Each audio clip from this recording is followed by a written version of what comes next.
चार मित्र की कहानी। एक गांव में चार मित्र रहते थे। उनमें से तीन बहुत ही विद्वान थे, पर वे व्यवहारिक ज्ञान की दृष्टि से एकदम कोरे थे।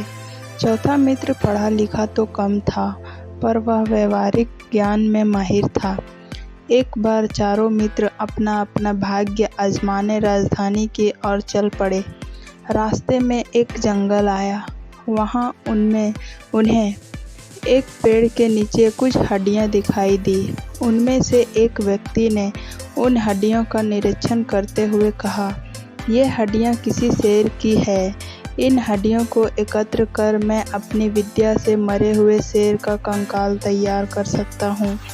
दूसरे विद्वान ने कहा, मैं अपने ज्ञान के बल से उस कंकाल पर मांस चढ़ाकर एवं रक्त से भरकर उसे खाल से ढक सकता हूँ।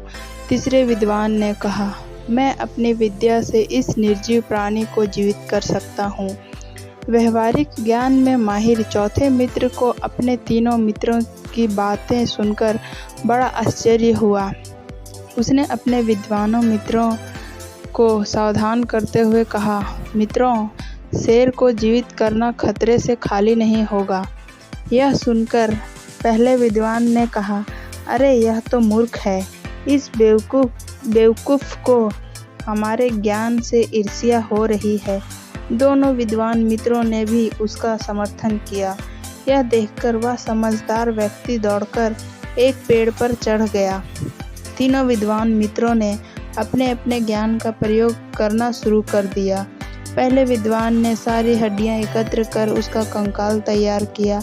दूसरे विद्वान ने कंकाल पर मांस चढ़ाकर वे रक्त से भरकर उसे खाल से ढक दिया। तीसरे ने अपनी विद्या का प्रयोग कर उस निर्जीव शेर में जान डाल दी। जान आते ही शेर दहाड़ता हुआ खड़ा हो गया और तीनों पर टूट पड़ा। तीनों विद्वान वहीं ढेर हो गए। व्यवहारिक ज्ञान एवं सूझबूझ के कारण चौथे मित्र की जान बच गई। शिक्षा: ज्ञान का अव्यावहारिक उपयोग बड़ा ही खतरनाक होता है।